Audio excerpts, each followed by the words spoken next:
I struggled for a long time with the concept of virtue. According to the ancient Stoics, virtue is the only good. Not health, not wealth, not a good reputation. Only virtue. Virtue is all you need for eudaimonia, a flourishing life. That didn't seem right to me until it did. I didn't just accept it. I argued with that for a long time.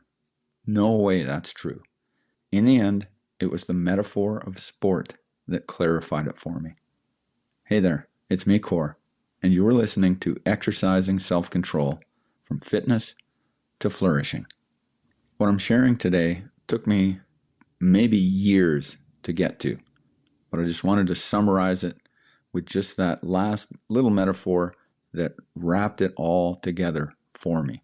And I shared this on a Stoic forum when someone else was struggling with the idea of virtue being the only good as well. So, if my only purpose in playing a game of soccer is to win, then I may resort to any means necessary.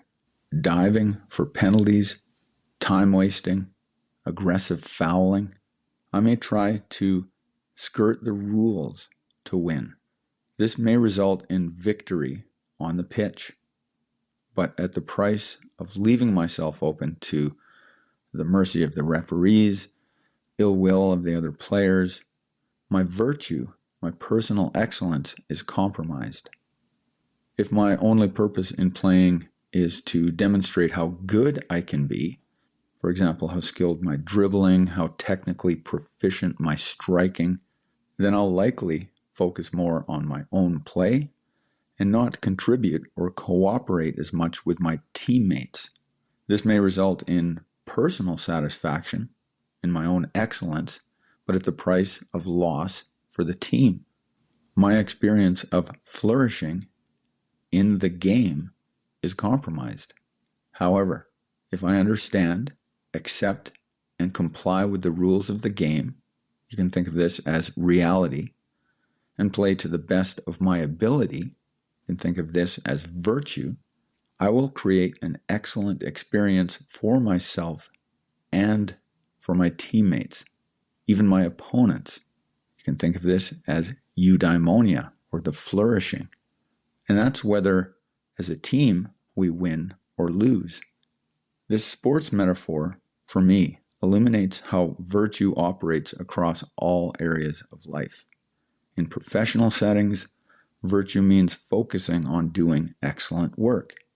For example, through research, clear communication, ethical decision-making, rather than solely pursuing promotions or recognition. You may not control whether you get the promotion, but you control the quality of your effort and the integrity of your approach.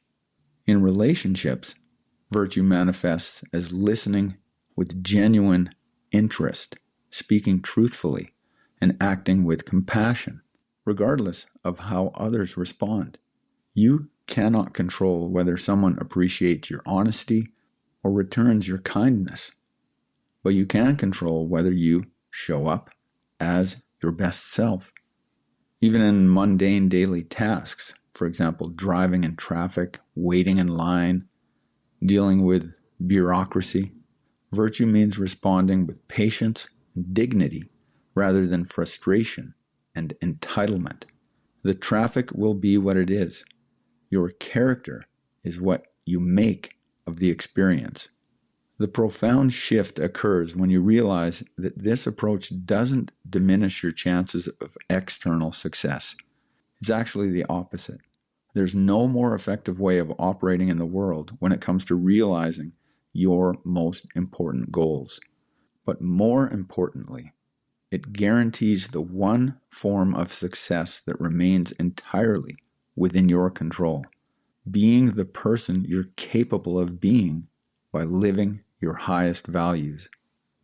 Understanding virtue through sport transformed not just my philosophical comprehension, but my approach to life when I stopped measuring my worth by outcomes beyond my control and started focusing on the excellence of my effort within reality's constraints, I discovered what the ancient Stoics knew.